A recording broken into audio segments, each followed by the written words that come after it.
반갑습니다. 이 책 다 읽기 전에 절대 임대차 계약 체결하지 마라. 시즌2 10번째 시간이고요. 오늘의 부제는 보증금은 왜 많이 받아둬야 되나, 이런 제목으로 진행을 한번 해볼 건데요. 일단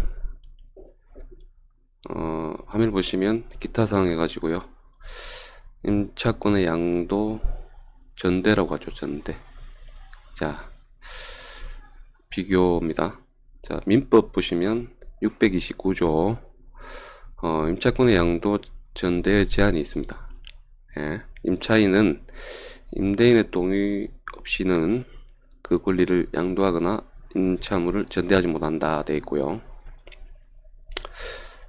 임차인이 전항의 규정에 위반한 때에는 임대인은 계약을 해지할 수 있고, 제 630조 전대 효과. 임차인이 임대인 동의를 얻어 임차물을 전대한 때에는 전차인은 직접 임대인에게 대하여 의무를 부담한다 되어 있고요. 이 경우 전차인은 전대인에 대한 차임의 지급으로서 임대인에게 대항하지 못한다 되어 있고, 전하의 규정은 임대인의 임차인에 대한 권리 행사에 영향을 미치지 아니한다 되어 있고, 631조 전차인의 권리의 확정.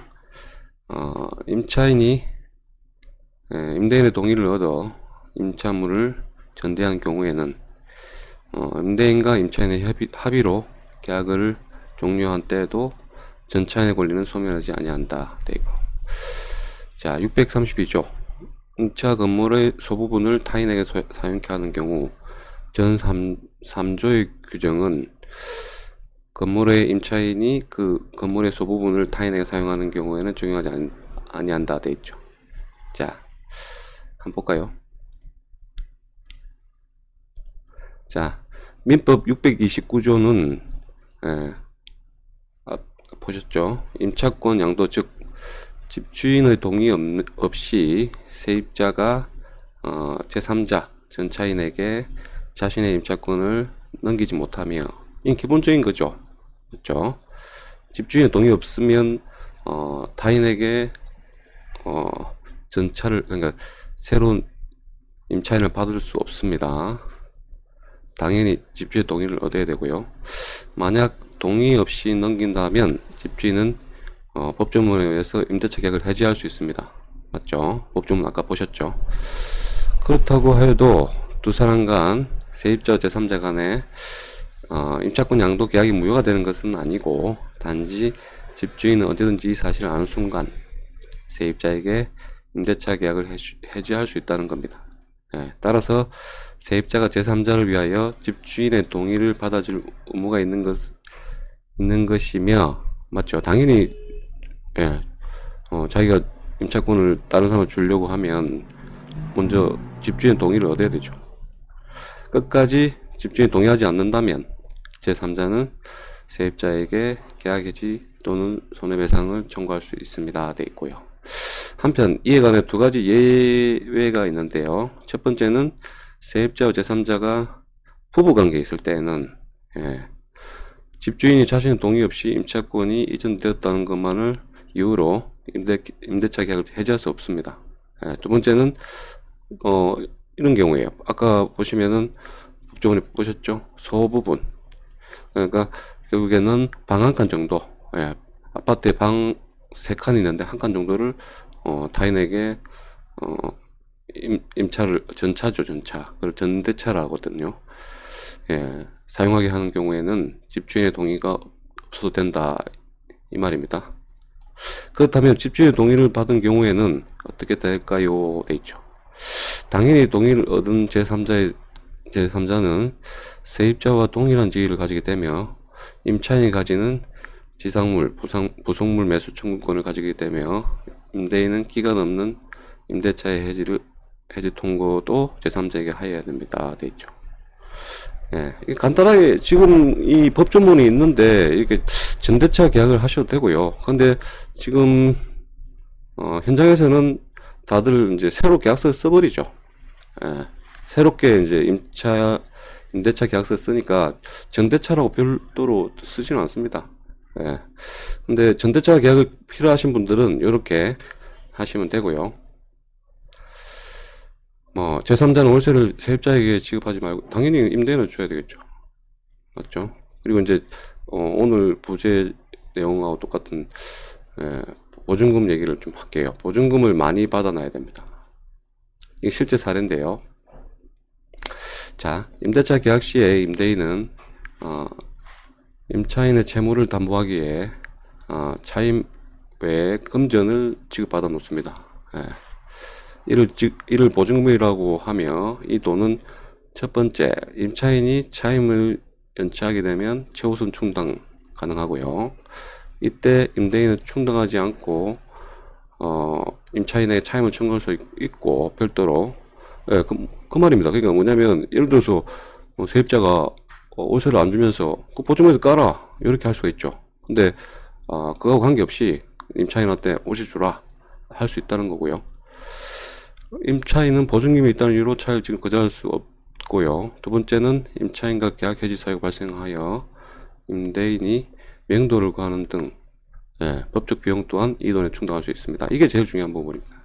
월세도 월세지만 따라서 임대인 입장에서는 가능하면 보증금을 많이 받아두는 것이 사후에 발생할 수 있는 문제에서 유연하게 대처할 수 있는데 현장에서 보면 임차인으로부터 아주 소액의 보증금을 받아놓고서 법적 분쟁 등으로 인하여 임대인이 몇천만 원 이상의 손해금이 발생하는 것을 수차례 봤습니다. 세입자를 잘못 받아서 법적 쟁송으로 인해 가지고 거의 1년 6개월 동안 자신의 소유 부동산을 제대로 권리 행사조차 한번 못하고 억울한 일을 당하는 분들을 수없이 봤기 때문에 가능하다면 임대인들에게 차임도 차임이지만 그러니까 말 그대로 월세도 월세지만 가능하면 보증금을 많이 받아두시는 게 강력하게 지금 권해드리는 겁니다. 제가 본 사례를 한 예로 들게요. 자, 실제 사례입니다. 임대인 A가 있는데요. 2층 사무실을 임차인 피라미드 회사 있죠. 예전에 많았거든요. 좀 오래된 얘기지만 B에게 이제 보증금 1,000만원, 그 다음에 월세 300만원에 임대해 주었습니다.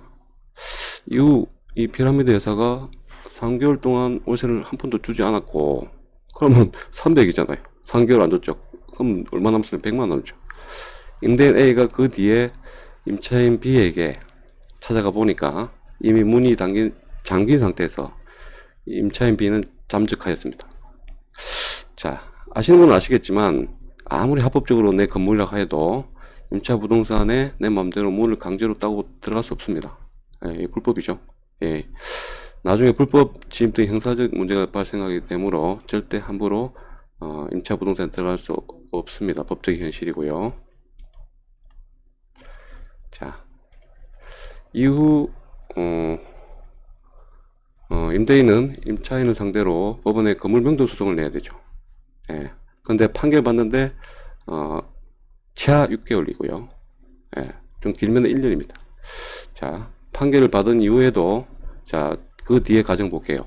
판결 받은 이후에 임차인 스스로 건물을 비우지 않는다면 결국에는 임대인은 다음 절차인 법원의 집행관을 통해서 강제로 임차인의 짐을 빼내야 됩니다. 그리고 이 빼낸 짐을 아무 때나 보관할 수 있는 게 아니고요. 법원에 정한 창고, 일정 기간 동안 유료로 또 보관해야 됩니다. 자, 여기까지 드는 비용이 이거 전액을 임대인이 먼저 선부담해야 되죠. 이후 일정 기간 한 달 이상을 임차인이 이 물건을 가져가지 않는다면 결국 임대인은 이제 계속 보관해서 보관료를 납부할 수가 없잖아요. 그래서 어느 시점에 법원에 그 물건을 경매 처분을 해야 됩니다. 그럼 경매길에 아무도 입찰을 하지 않습니다. 그러면 결국에는 임대인이 울며 겨자 먹기로 그 물건을 사야 됩니다. 참 이게 웃기기도 하고 슬프고 우픈 일이 생기게 되는데요. 자, 이게 지금 소설 같은 얘기죠. 근데 지금 현실에 일어나고 있는 일입니다. 지금도. 자, 지금의 현실에 발생한 일이며 여기까지 발생할 비용을 계산해 보죠. 소송 비용 최하입니다. 이거는 변호사 이 선임 안 했을 때 얘기고요. 40에서 한 50. 자, 강제 집행 비용 300에서 400. 창고 비용 100에서 200. 경매 비용 20에서 30. 자, 기타 비용 등등등. 자기 시간 손해. 예, 금전적으로 뭐 이게 계산이 안 되죠. 그 동안에 못 받은 차임은 월세 보십시오. 아까 300이었죠. 그러면 1년만 칩시다. 지금 3,600만 원. 예. 그렇다 치더라도 현실적으로 내 주머니에 나가는 돈만 해도 몇 천만 원입니다. 자, 하지만 임대인 내야는 여기서 끝나지 않습니다. 예. 임차인 B가 하도 졸라가지고 해줬던 전세권 설정 등기 1,000만 원을 전세권 설정 등기를 했습니다.